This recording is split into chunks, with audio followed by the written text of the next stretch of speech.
G'day, I'm Kama. And I'm Blowy.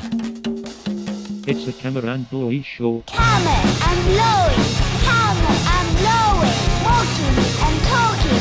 Kama and Blowy, Kama. Good morning, Kama. How are you? Blowy, there's sunshine again. There's this big fireball in the sky. I don't know what that is. It looks unfamiliar, but it's nice. There's blue sky and clouds, and the green is looking extra vibrant. Mate, I'm loving this. How about you? I hear it's pretty crazy over there. Yeah, well, weather-wise, I'm in Melbourne, obviously, still, and weather-wise, it's freezing. It's about 8 degrees at the moment, and the weather's not that good. But that's not really what you're talking about, is it? No, not talking about the weather. No. So we're talking about the lockdown. In Australia, we're doing quite well as a country, but the state that I'm in, Victoria, has had massive cases over the last few weeks. Like, we're talking 400, bigger than in the first wave. They're calling it the second wave, and it's not looking good. We've had 400 cases and 300 cases, and they've locked us all down, and now there's only 4 reasons why you're allowed to leave the house, and one of those is exercise. So I'm doing some exercise at the moment. The other is if you're going shopping for things that you need. Another one is for work, if you can't work from home. And the other is medical reasons. So I work from home now, every day now. I was doing one day in the week, one day in the office, but that's changed now. So I'm working fully from home. And as of Thursday, there's a new law which is coming in, which is you have to wear a face covering. So that can be a mask or a bandana or a sock or your dirty undies or whatever you want. No, but I seriously saw people making them out of socks and stuff on the news. So I want to make a video of me making some out of dirty undies that have got like some poo in it or something like that. Yeah. Lovely. Nice. Well, do you remember the other day, Blowy, when we did our recording? I was at a little spring. I'm actually at another one today. And if you remember, I went to drink it, so there were no, negative health consequences as a result of drinking that. So no diarrhea or anything like that? No, nothing like that. That's good. The worst that happened, as you remember, was that that my audio recorder almost fell out, but I've kind of changed it around a bit, so it should be okay this time. But I'm going to try some of this water here, and you can hear it bubbling from the spring probably, but we're going to see how this tastes. Oh, nice and cold. Oh yeah, that tastes good. That tastes really good. That just sounds delicious, Kama. Does it? Yeah. Yeah. Oh yeah, I love spring water. Yeah, it's making me thirsty just hearing those succulent noises of you slurping the fresh spring water straight from the source. Yeah. Oh, it's pretty magic. And actually this past week, well actually over the last couple of weeks, I found this great little swimming hole. It's not too far from my place, and it's a great little place to have a swim, nice and deep, and some blue waters. So I'll have to get you some vision from there to show you, because it's really nice. Yeah, well, I've been taking my daughter down there. We've been swimming down there, and we've been on the local radio. We were interviewed. They had this section on the local radio station, and it's basically a welcome to new people who have just moved to Shibushi, and they just talk to the family. So the 4 of us got on even the kids kind of had a bit of a chat there. And then just yesterday we were on the local television station as well. They had a section on what people have been doing since people have been locked down because of COVID, and so they asked us to go on it, and we talked about some online tea ceremony that we've been doing. Oh, that was online tea ceremony, was it? That's right, yeah. So the tea ceremony sounds kind of interesting for most people. What? There's a ceremony? Yeah, and there's actually, it's kind of like regulated pretty seriously as well. So if you want to teach it, in Japan you have to have a license and everything. And so we had a licensed teacher who is actually a client of my wife. And so she was up in Kyoto, and she sent down a box with all the goods, like a whisk and like a little scoop for the tea and everything. And yeah, so we did it with her instructing us over Zoom up in Kyoto. Well, I remember when I was living in Japan, and I did a tea ceremony at this really nice tea ceremony, like this nice house that was designed for tea ceremonies, and they're really strict. And because I was a gaijin, a foreigner, you have to sit down in this thing called Seiza, which is, I'll show you what it is right now, and I'll talk what it is. You bend your knees and you sit down like this, and my knees are bent and the pressure's on your legs, and you've got to sit like that for ages. And at this time, like, I did Aikido and I got good at doing Seiza, and it's not a problem anymore, but back at this time I hadn't done the Aikido, so I could only sit like that for small amounts of time. And I asked the teacher if I could cross my legs, and she got really angry at me and said, "No, you can't do that. If you want to do the tea ceremony, you've got to do it properly." I just thought she was going to say, "Yeah, sure, yeah," because usually they let foreigners cross their legs, but no, I wasn't having a piece of it. No, well, this particular teacher, she's very globally minded, and she's actually looking to do this with people who are interested in it, but who don't want to get, they don't want to be ridiculously strict about those kind of things. So her idea is basically, let's open it up so everyone can enjoy it, and we'll keep the key components of tea ceremony there, but we're not going to get ridiculously strict about these small things like sitting in Seiza or whatever. Yeah, it sounds good. Sounds my type of tea ceremony. Yeah. Yeah.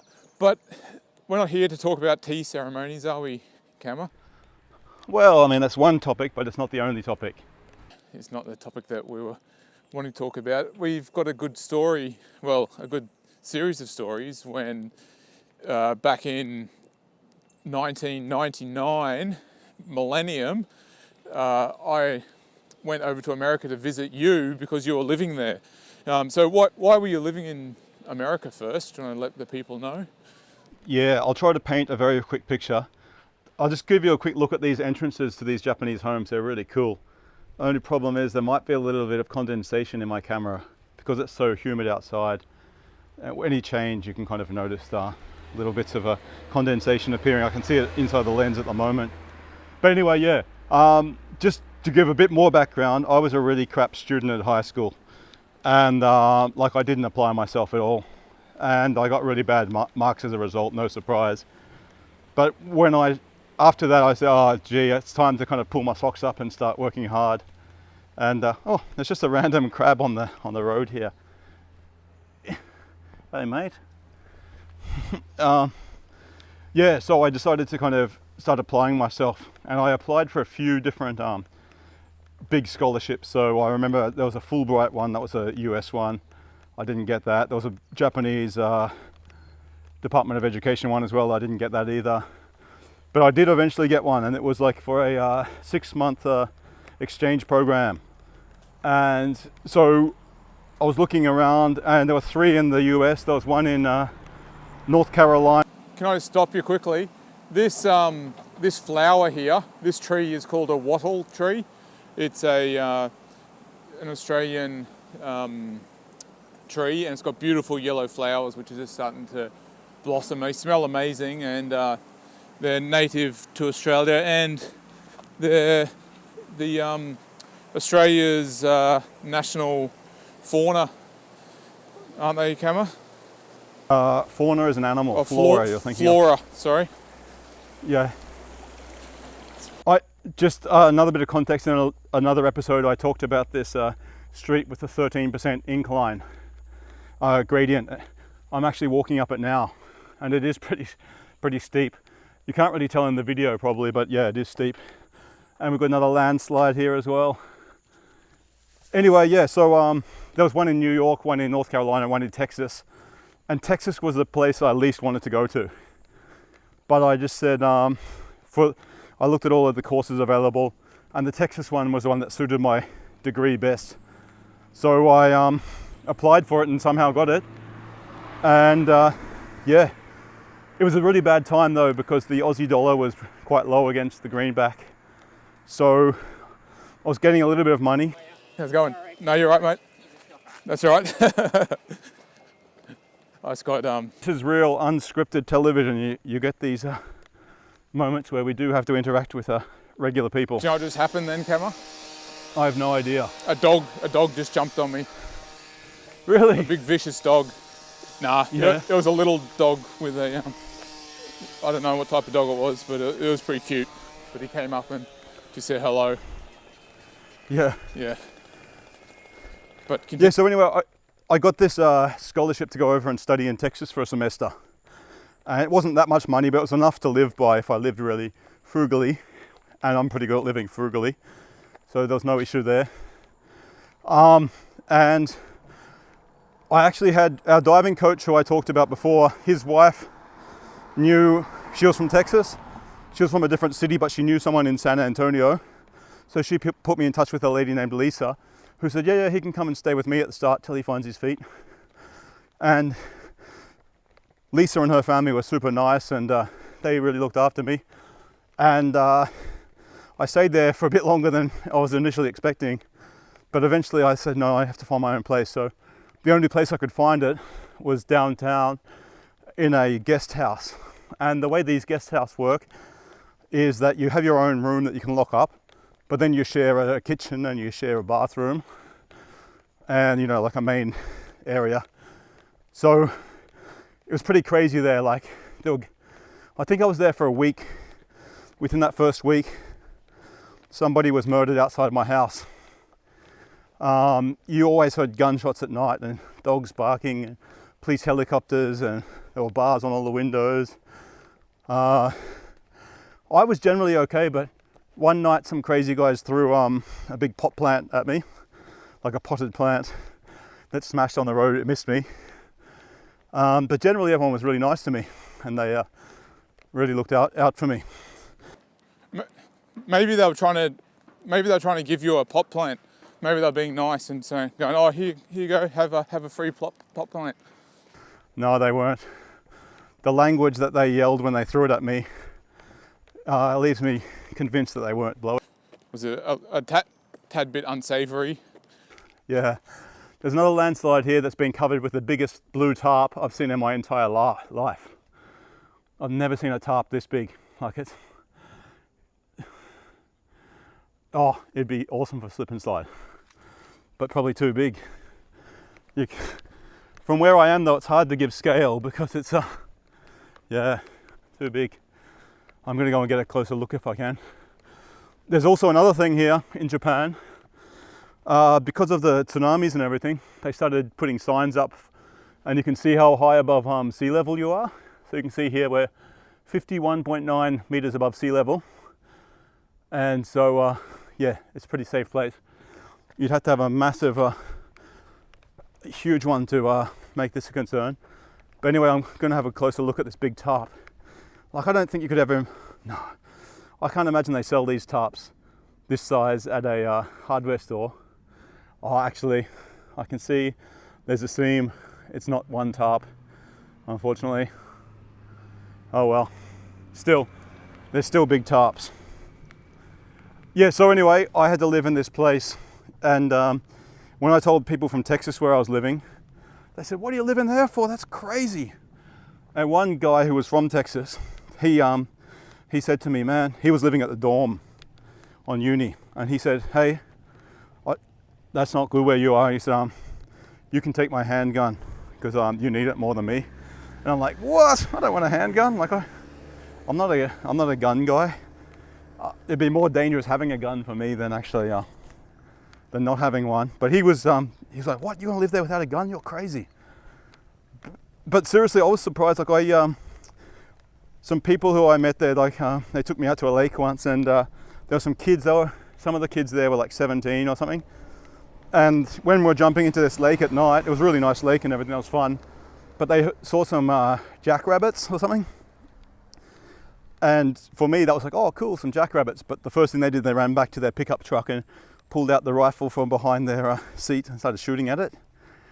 And I was like, wow, like it's just like, you know, going to grabbing your keys or your wallet or something. Like there's actually, these kids even have like rifles. They love their firearms in Texas. But anyway, yeah, so I was there, but then I moved into another place with another friend who couldn't believe where I was living.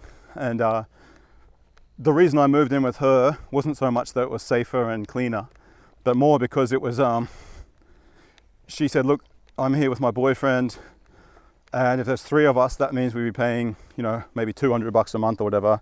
And I was paying a bit over than that at the time. So I was like, yep. And also I knew that you wanted to come, and I knew that there was no way that you were going to come and stay with me in that little, the guest house downtown. So I asked if you could stay. She goes, yeah, of course. And so I was like, cool. And that was it. And yeah, I mean, was that your first time? It wasn't your first time overseas. No, you'd been to Japan before that. That's right. And all right, so I flew into LAX. I went to Japan and then went to LAX, and then I walked down to downtown. Basically, the cheapest ticket you got was one that went through Japan, wasn't it? Yeah. And with so a night layover in a hotel or whatever. That's right, yeah. And so I was lucky I had that stay in Japan because I got a good night's sleep in the hotel. And then I landed in LAX, and then I caught a bus down to downtown LA and had to walk to the Greyhound station because I was going to catch a Greyhound from Los Angeles to San Antonio, which is a big... Blowy? Yeah. Yeah, I know that area quite well. It's a pretty rough area, not the most scenic area, is it? No. But at the moment, I'm actually at the most scenic area. Yeah. It's an amazing Japanese garden. I've never seen this one before. You know, there were rocks in there, like big rocks, and it's built around them. They're used as features. And then they have those pine trees, I think they are, maybe some kind of pine that have been really, again, sculpted into these little tufts that look a bit like they're out of a Dr. Seuss book. But yeah, I'd love to make a video actually on a Japanese garden, so I'll have to try to find out who does this. But anyway, you're in downtown LA. You walk to the Greyhound station, which I know well because I used to go by Greyhound when I went to Texas. And I was walking there. I got off the bus, and I'm like, oh, where's the Greyhound station? Because this was before iPhones and where you could check where you were. You're getting off the bus, the local bus from the airport to the... That's right, yeah, just a local bus. And I got off, because I kind of asked the bus driver where to get off, and he said, this is your stop, mate, get off. And so he was quite nice. And I got off, and this guy came and approached me. And he was like, he came to me and goes, you want some drugs? And I'm like, nah, I'm good, thanks, mate. I'm just going to the Greyhound station. And then he pulled up his sleeve and he goes, look, mate, I'm not a cop, and showed me his tracks in his arm. And I'm like, no, seriously, I'm good. He goes, I said, I'm just going to catch a bus. And he goes, oh, I'll come with you. And I'm like, oh, yeah, great, thanks. And I'm like, no, it's all right, yeah. Before you go on, I told you the other day that, you know, there are no skate parks around here in this town of Shibushi, but I just came past this place and they've made their own skate park in the front yard. And it looks definitely like they're skateboarders rather than rollerbladers, or even though I see a BMX over there. There's no coping or anything on the little quarter pipes, but still, I've never seen a private skate park anywhere in Japan before. Yeah, well, hopefully you see the guys or ladies or whoever they are. That'd be a pretty cool video, actually, I think, just this private skate park in Japan. Yeah. Anyway, this guy offers to go along with you. You must have been thrilled. Oh, and he kept talking to me about, he goes, oh, mate, this is a dangerous area. You shouldn't be walking around here. And I'm like, yeah, okay, yeah, thanks, mate. And so I got to the Greyhound station, and the guy goes, oh, I'm going to go sell some drugs. And so he went off, and I'm like, oh, shit, I don't want to be associated with this guy. So I hid, and I saw him later on trying to look for me. And I'm like, I'm hiding, and I could see him, and once he was gone. And you've got all your baggage and everything? Yeah, I got all my baggage, and back then I didn't know how to travel, so I had my skates and everything as well. So I had quite heavy baggage. And back in those days, you didn't have suitcases with like the wheels that you got now. They were like just a big, solid, heavy suitcase. You remember those big ones that we used to have, the blue ones that Mum had? Yeah, so old school, and no wheels. Yeah, just lugging it. And it was really heavy because I had my skates and all my clothes and 6 weeks worth, and camera and stuff, video camera. Anyway, I jumped on the Greyhound, and I don't know, it's probably about 2 days solid travel there, but you have to get off all the time and change buses because there's not a direct bus. So you go to like El Paso and then get off there and then change again. And we had to go through New Mexico where I had to show my passport, and they were looking for people there.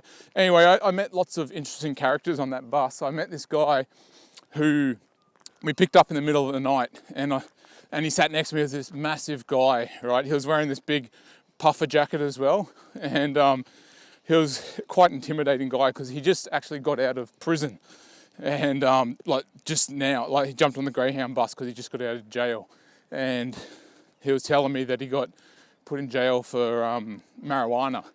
And I'm like, okay, that's pretty shit, going to jail for having a bit of marijuana in your car. But he, I was talking to him, and he was like blown away by the fact that I told him that today I've been traveling for like 3 days, and in Australia it's a day before, and it's summer, and it just blew his mind. He just couldn't understand how it could be summer, but it's winter here. And it was just like, it was blowing his mind. But he was a really nice guy. And a day into the future. Yeah, and exactly, he was, wow, man, you're in the future, man. And I'm like, yeah. But he was a really good guy. At the start I was nervous because he just got out of jail, and he was big guy as well, and like I was really squashed in my seat and really uncomfortable.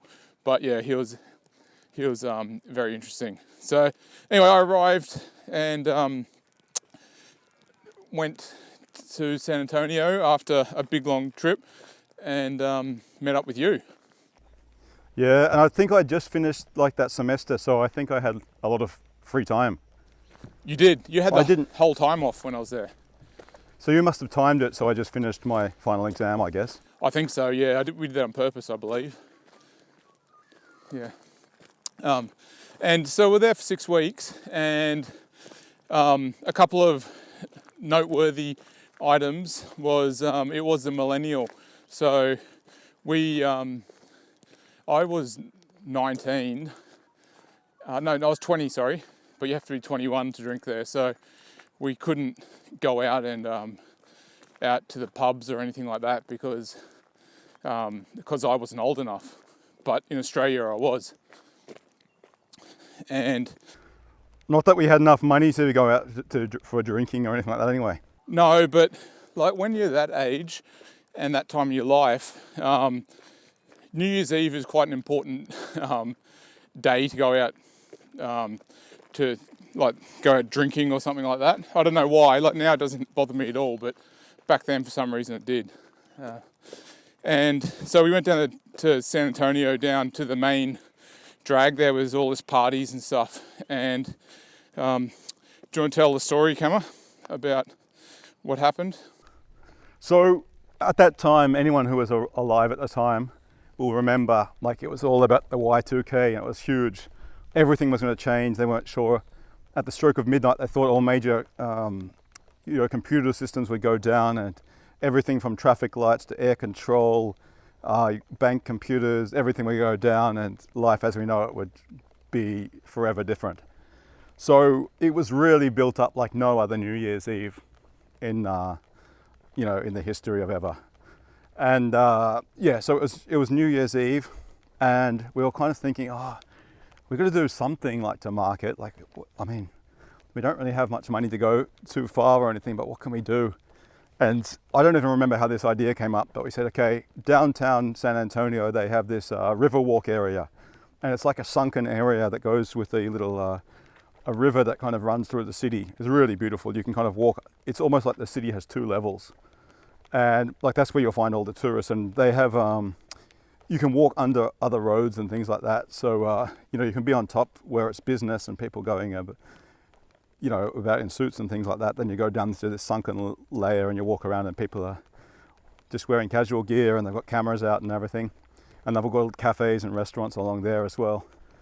And so we decided at the stroke of midnight that we were going to jump into that river. Winter. It was winter. It was winter, yeah, middle of winter. Yeah. I mean, Texas is one of the warmer places in the States because it's so far south. But still, it was a full-on winter. And, you know, this is, I don't think this occurred to anyone else. And so, yeah, we just, at about, when it was 10 seconds to go or so, we took off our clothes except for our boxer shorts. And when everyone started going, they started the countdown. When they got to 1, we just launched into the river. And it smelt foul. And like, I remember it wasn't that deep either because I remember going through the silty stuff on the bottom. It was horrible. But like everyone saw us and the flashes going off and people like yelling out, yeah. We didn't have a long swim. I think maybe 20, 30 seconds max. But we got out and people were kind of coming up to us and patting us on the back. And someone handed us a beer at some stage, I think, and we took a big swig of that. So yeah, then we had to get back. We didn't have towels or anything, so we just kind of put our clothes on over the top of that, and you know, had that wet kind of feeling afterwards. But you know, it was memorable, and I just wish because you had a video camera. It's a pity we didn't get one of our friends who was with us to film it. Yeah. Yeah, that's right. And then we had to walk all the way home because you're quite a distance from the city, but. Oh, a long way, yeah. We didn't have enough money to catch public transport or. But I think eventually we did get a taxi driver, and he was a really nice guy. But at the end, because none of us were from America, and we just gave him the right amount, and then afterwards I was thinking, oh, we're supposed to tip, aren't we? But you know, I was poor and I wasn't going to restaurants where you tip people or getting that kind of service in general, so it wasn't really in my head. Yeah, but I mean, the people we met there, do you remember we were just skating there one day because we skated everywhere so we didn't have to pay for buses or anything. And we just started talking to some guy who worked in some kind of shop there, and he said, oh, you guys, you travel, oh, do you need clothes? And he opened the back of his car and started giving us jeans and jackets and t-shirts and things. And we ended up hanging out with this guy for like half an hour or so. Do you remember him? Yeah, he had a really good name as well, but I can't remember. It was like his first name and last name had the same letter, started with the same letter. It was a really good name, but he was a nice guy, and I kept those jeans for a long time. And talking about clothes, we went to like the op shops and we'd buy clothes there, and because I bought this I hope you're going to talk about what I think you are. I am, Kama. I bought this one which had Tom's Ribs. Tom's ribs, yeah, and it said pass the pork and praise the napkin or something like that. But we also bought these wrestling clothes, these outfits that were we wanted to do some pro wrestling, and so we got this weird clothes that we could find. It was like baseball pants that were like fluoro orange, and like this top that was like fully outrageous colours. And Kama. Context here, Joe and I, one way that we bond is when we haven't seen each other for a while, we'll find a nice grassy patch and have a wrestle and try to pin each other down. And yeah, so we've been doing this for years. There's no punching or anything, it's just wrestling, grappling, and we have to try to pin the other person down. It's brotherly bonding. Yeah, so we did this once when Joe first came to Texas. We found a little grassy patch on the side of the highway, and it was fun, but it was also good because lots of the cars going past were interacting and people yelling out the windows and beeping and stuff like that. So we decided to up the ante a bit and get some friends to come and take photos of us as we wrestled, but they'd also take photos of us, but we'd also get special outfits for it. So yeah. If you go to op shops in Texas, thrift shops, one of the things you used to find, I'm not sure if this is still the case, is those Western shirts, like cowboy shirts. that have the kind of nice, the triangular kind of designs, the cuts into the top of the shirts and the special collars. So we kind of looked for the ones that screamed the loudest. And the most colourful. I don't know if they were like American football gridiron trousers or baseball, but anyway, they were very tight. Actually, there might have been colourful. gridiron. Yeah. That's my guess, but I always thought they were gridiron pants. No, you're probably right there. Yeah. Yeah. But it was great. We went, it was next to a fast food restaurant. We just jumped on the side and we had these crazy outfits on, and we just went crazy for about 10 minutes and our mates were snapping away. We still got some photos. We'll have to put them up on Twitter or whatever. But yeah, hopefully you do have those pictures. I'd like to see them again.